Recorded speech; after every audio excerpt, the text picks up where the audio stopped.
Манай өмнөх дугаараар бид Богд хаант Монгол улсын тагнуулын удирдагч Баатар Захирагчийн тухай үзүүлсэн билээ.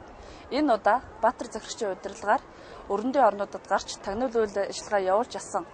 1926-аас 1928 онд дотоодын хамгаалах газрын дараагаар ажиллаж байсан намжлын хаян хэрвагийн тухай үзүүлэх болно. Монголын алдар тагнуулч энэ хүний амьдралын түүх замнал үнэхээр сонин гайхмаар бөгөөд тэрээр 1934 онд улс төрийн хэлс хэрэгт хэлмэгдсэн юм.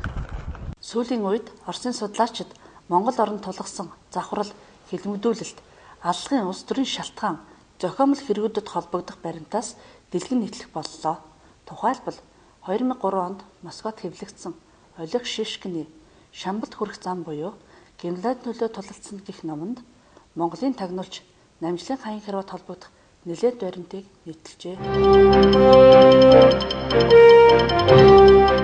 Тагнуул ерхий газрын тусгай архивын албан ёсны тодорхойлолтод намжлын хаян хэрвээ 1885 онд одооны Хинтээ аймгийн Цэнгэр мандалд сумын нутагт төрсөн.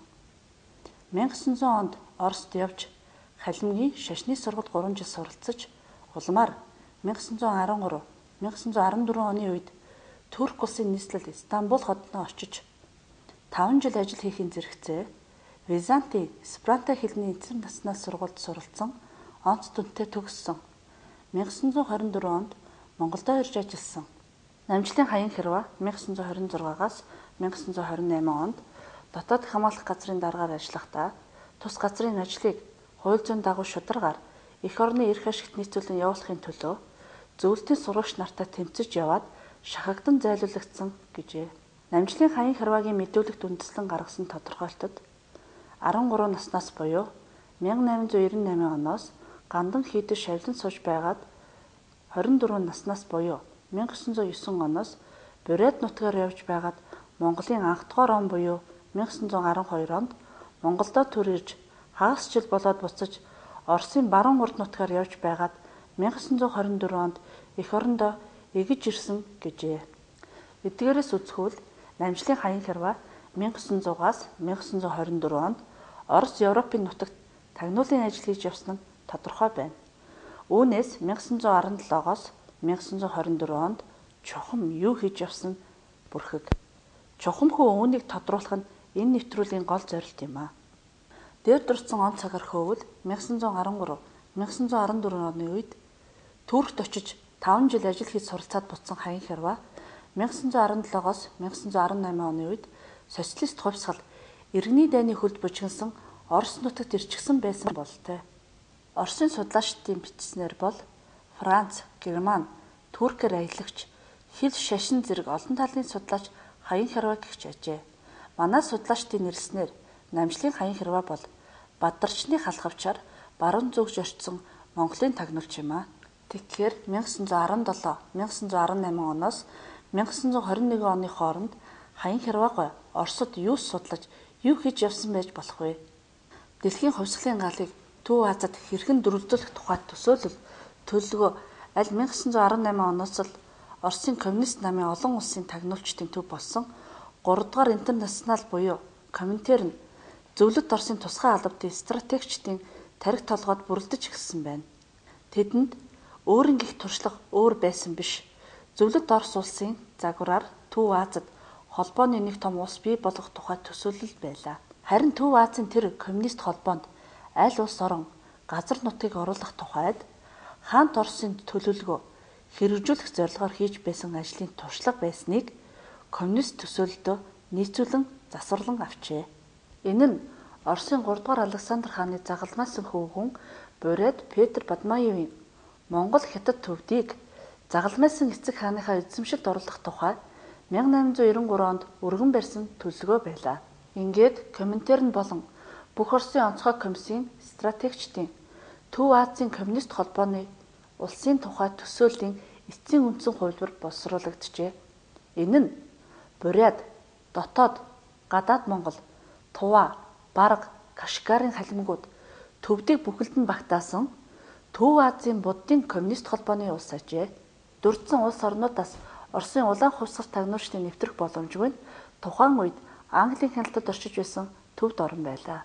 Ийм нөхцөлд төвд рүү коммунист үзэл санаа түгэх, хувьсгал авантюризм хийх тэргүүн шугамын улс орн бол Монгол мөн гэж Коминтерний стратегчид үзжээ. Ийхүү 1920 оны 8 дугаар сард Коминтерний дорн дахны секцийн Хятадын хэлцээс салбарлан Монгол төвдийн хэлтс байгуулагджээ. Хэлтсийн даргаар томилогдсон Сергей Борисовын гол үүрэг нь Монгол төвдөд улс төрийн тагнуулын үйл ажиллагааг зохион байгуулах зорилт байжээ. Энэ нь ердөө л хоёрхан үе шаттай ажиллагаа юм. Нэгдүгээр үе шат шашны фанатикуудаас цэрэг байгуулан тэднэр удирдуулах экстремист хит даврагч ажиллагаа. Хоёрдугаар үе шат Оросын коммунистууд чекистүүдийн дохио зангаагаар ажиллахыг зөвшөөрөхгүй бол засгийн газрыг нь устгах, шашны тэргүүнийг нь алах террорист алан хятах ажиллагаа байжээ. 1920-с 1924 онд яг энэ дээгэр хилмигцэн орн бол Монгол юм. Хүмүүсийн түүхэнд сонин хачин тохиолдод байдагчлан тагнуучдын түүхэнд ч гайхмаар тохиолдод байх ажээ. Жишээ нь 1921-с 1924 онд Монголын алдар тагнуулж Намжлын хаян хэрвээ Оросын нутагт нууц халахвчаар ажиллаж байхад зөвлөлтийн супер тагнуулж Яков Блумкин Монголд нууц сурагчаар ажиллаж байлаа. 1926-аас 1928 онд Намжлын хаян хэрвээг Монголынхоо тагнуулын байгууллагыг удирдах байхад Яков Блумкин түүний сурагчаар иржээ. Тэгэхээр энэ хоёр тагнуулчийн тухай 1921-с 1924, 1926-аас 1928 гэсэн 2 он цагийн хүрээнд өрнсөн үйл явдлын дунд нь ярьж үзүүлэх нь сонирхолтой, ойлгомжтой байх болов. 20 дугаар зууны ихэнх үед Оростон нэрд гарч явсан сансрын физикч Александр Кондайн гэх эрдэмтэн байсан байна. Намжлын хаян хэрвээ энэ эрдэмтэнтэй танил гэр орноор нь очдог байжээ. Далдыг мэдрэх үү, зайнаас мэдрэх үү, зайнаас нөлөөлөх үү зэрэг хүний гоц авьяас чадар, од гаргасан энергитэй холбоотой байж болох тухай асуудлууд тэднийг холбодог байсан бололтой. Сэтгэхүйн шинжлэх ухааны эдгээр асуудал зөвхөн эрдэмтдийн төдийгүй тусгай албадын сонирхлыг татдаг. Төв Азийн буддын холбооны ус байгуулах төлөвөөтэй зөвлөлтийн чекистүүд буддын шашны лам нарын эзэмсэн далдын чадварыг тусгайлан сонирхож байсан нь мэдээж. Тэр үед дүүнхрийн нууц тарины эд шидээг ихэд сонирхдог зөвлөлтийн улс төрийн тагнуулын газартай холбоотой Александр Барченко гэж бас нэгэн профессор байсан байна. Энэ профессор мөн л нөгөө сансрын физикч Александр Кондайны найз байжээ. Нэгэн өдөр Барченко Кондайнид очиход Азийн агуу их ах дүүс гэдэг байгууллагын төлөөлөгчд гэсэн хоёр хүн түүнийг хүлээж байжээ. Нэг нь Азийн агуу их ах дүүсийн удирдагч Хаян Хэрвээ Монголын төлөөлөгч.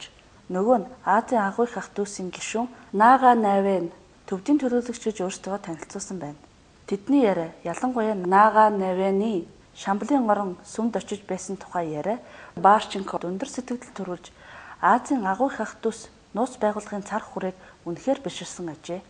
Энэ байгууллагатай холбоо тогтоохын тулд Александр Барченко нэгдсэн хөдөлмөрийн ах дүүс гэдэг нууц нийгэмлэг байгуулан Азийн агуу их ах дүүсийн салбар болж нэгдсэн байна. Дараа нь Барченког зөвлөлтийн улс төрийн тагнуулын ерхий газарт авч энэ чиглэлээр нь ажилласан байдаг.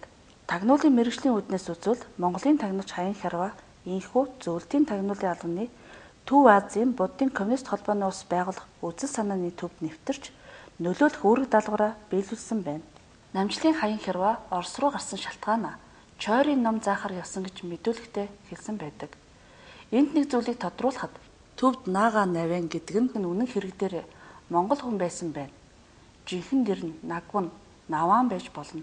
Эсвэл энэ нууц нэр жинхэнэдээ бүр өөр нэртэй ч байсан байж мэднэ. Оросын судлаачдын бичсээр Нага Навен 1923 онд Хятад руу гарч явсан гэсэн мэдээ байна. Гэвч энэ хуурамч мэдээ болов.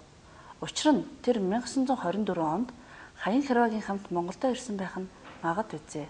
Ямар ч тач Монголын бас нэгэн тагнуулчийн нэр түүхийн чанад нууцаараа үлджээ. Тэр цагт Монгол төвдөд туйлын нөлөөтэй шашин дүрийн 3 том зүтгэлтэн Далай лам, Банчин богд, Жавсан дав хутагт нараас ирээдүйн Төв Азийн буддын коммунист холбооны улсын шашны тэргүүн нь Далай лам байх ёстой гэж Коминтерний стратегчид зөвлөлтийн чекистүүд тооцжээ.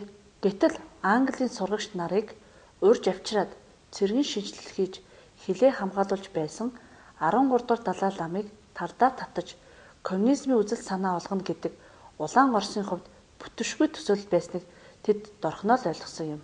Иймээс 13 дугаар Далай ламтан бүр эхнээсээ л зөвлөлтийн чекистүүдийн алах төлөвлөгөөнд нэр орсон бөгөөд энэ зорилгоо хэрэгжүүлэх нь тэдэнд цаг хугацааны л асуудал байсан бөгөөд төвдөд нэвтэрч 13 дугаар Далай ламын дэргэд алууршнаа аваачих боломжийг хайж байв. Төвд рүү нэвтэрч болох ганц гарс Монгол 13 дугаар Далай ламын дэргэд хүргэж чадах ганц найдвар 8 дугаар богд явсан лам байлаа.